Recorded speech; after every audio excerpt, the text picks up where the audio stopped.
Day 2. Back on our interviews.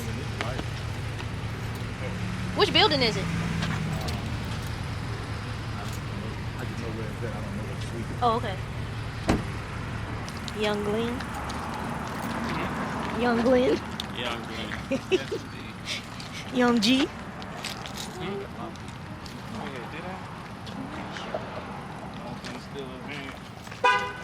Right. High speed chase. I know we on a this is the crazy part of town. That Seagan. Yeah, you ain't lying. That Seagan.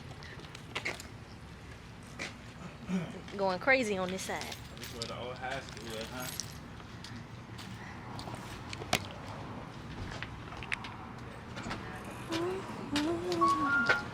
Thank you. Hey, how y'all doing? Hello. What's up, son? Hello. Yeah, how y'all doing? Good.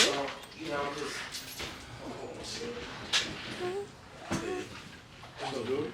Too much. Hey, look, my office straight to the back. Okay, I'm gonna step back in a second. Yeah. Okay. Well, at the end of the day, you just gotta, you gotta know.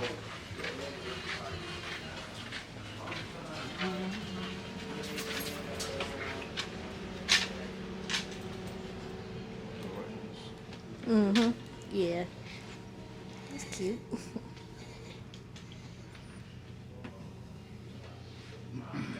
Rolling. We rolling.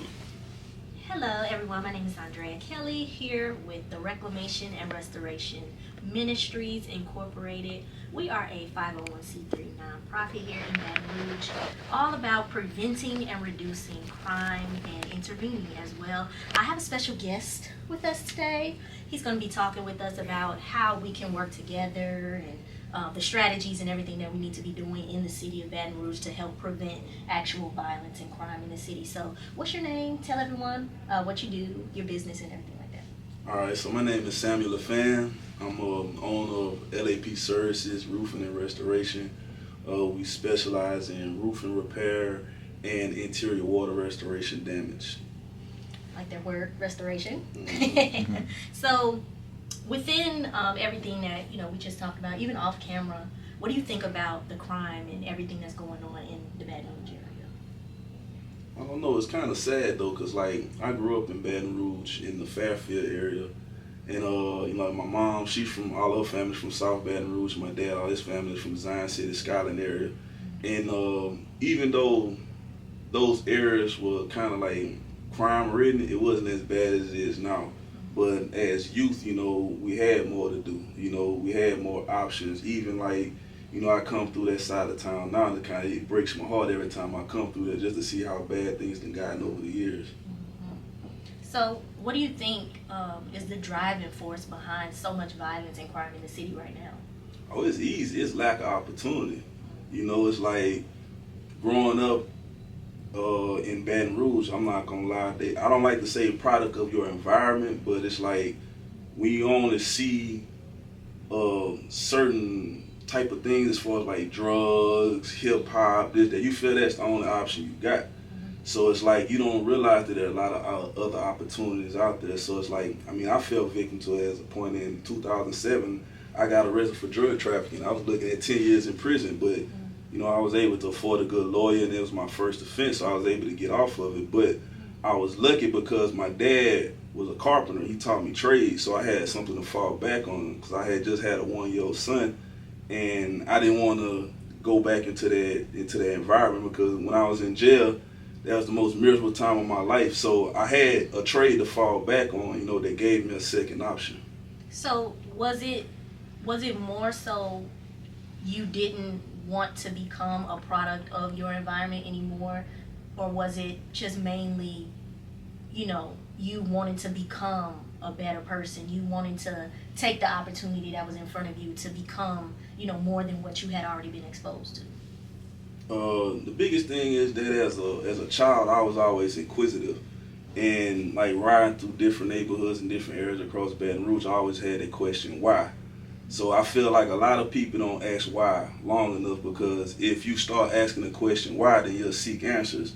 And as I started kind of seeking answers, trying to better understand why my side of town was so different than the other side of town, that's when I started learning things. So I feel like if enough people started asking the question why, it'll take them on a journey to seek knowledge to try to find out why things are the way they are.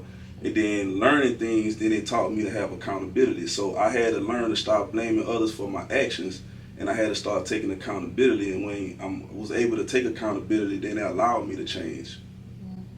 So, what do you think, or how do you think the mentorship within our 〔Ready4Life program and other nonprofits as well, how important do you think having programs like this with mentors, like men like yourself who, took the opportunity to become accountable and, strive for a better lifestyle? How do you think, or what do you think is the most important thing about having programs like this?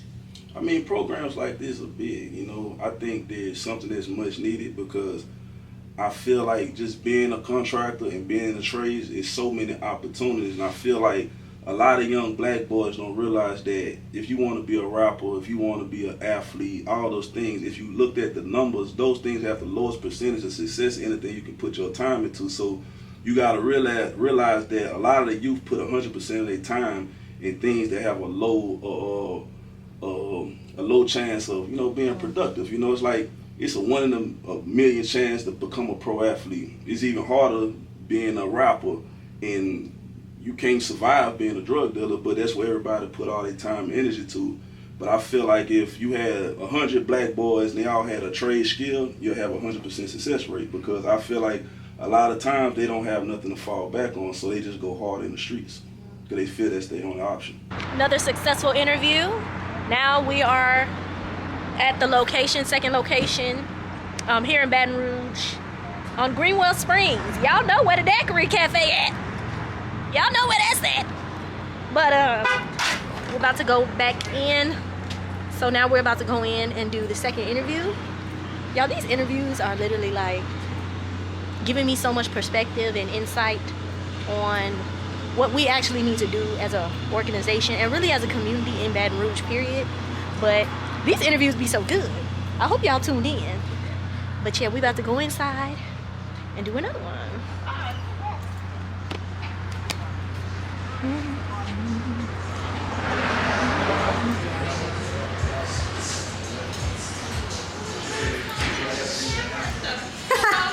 Hello. Hey, you walk around and it's on over here. And Gerald.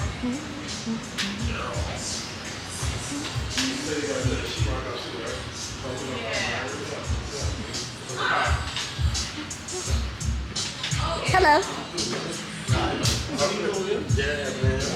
Hello everyone, my name is Andrea Kelly. I am with the Reclamation and Restoration Ministries, a nonprofit here in Baton Rouge, a 501c3 nonprofit.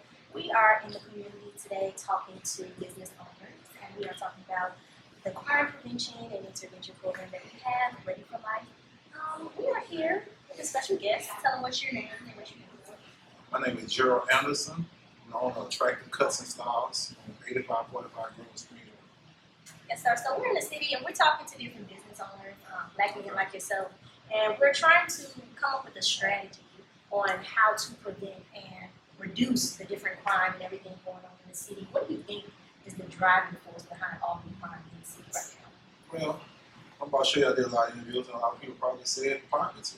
And I believe that's one of the number one things why it's a lot of crime in a lot of our neighborhoods. I come from the hood, and there was a lot of poverty out there and a lot of crime.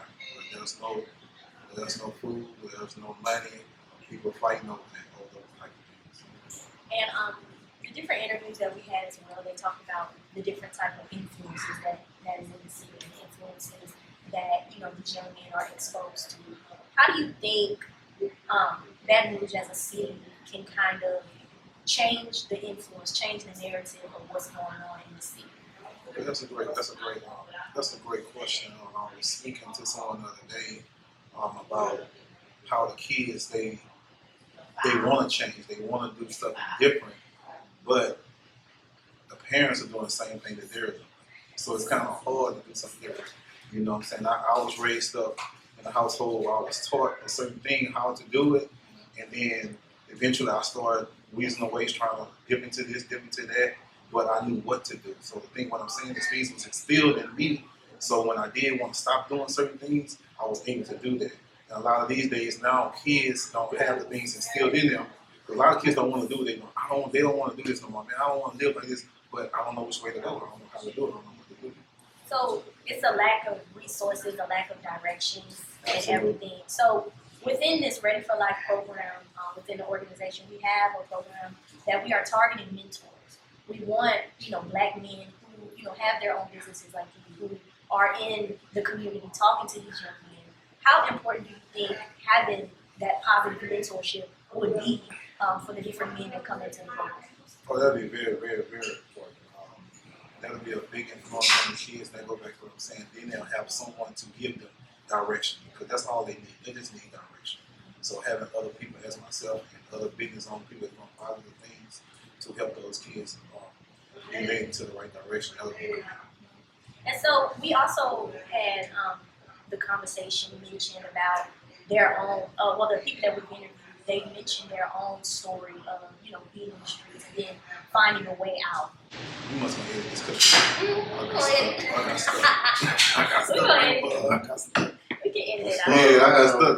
Cause look at she you stopped hearing. I'm like, there's gonna be what's gonna be happening. But yeah, ask that question. So you good? We're gonna let's start that question again.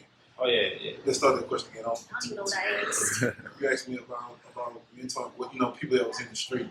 That's what, Yeah, that's like what I their was gonna story. go to. Yeah, I was gonna go to their story when I was in the street. Yeah. When I was out here, that's why I got stuck. Yeah, when I was out here, man. Yeah, man. Yeah, you serve out. Yeah, come on. Reframe. We've talked to different business owners. We've talked to different business owners and everything, and they shared, a testament of their story about how they once were in the streets as well, and they found their way out of it. So can you share a little bit about your story? I know you mentioned earlier that you were in the streets as well. So can you tell a little bit about your testimony and how you were able to come out of the streets? Yes, I did dabble a little bit. I just seen that wasn't for me. And the reason why I had dibble and dabble, honestly, because I just never wanted to have like an actual 9 to 5. I never seen me having a boss or someone over me. So I say, I wanted to do something else, and that's when I chose the streets. But as I got my mind right, and certain people in the church and certain influences, and they talked to me, and that would make me just detour and change my direction to become a business owner. And I actually was a movie man. People probably know me as the movie man in the streets. I used to sell movies. I was selling movies.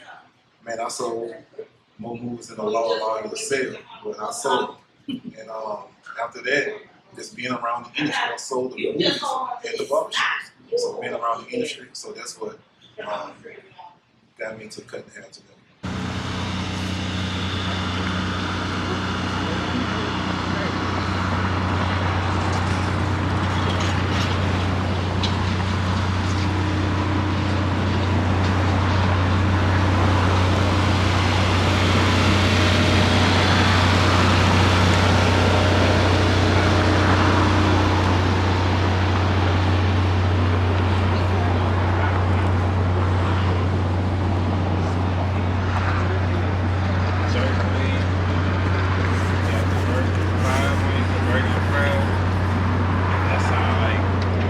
Hamburger. That sound like itis right there. Yeah. $20 worth of itis. Done. You eat 5 wings and burger and fries? That's about $40, though. Done with. What's the name of it? Oh, hot.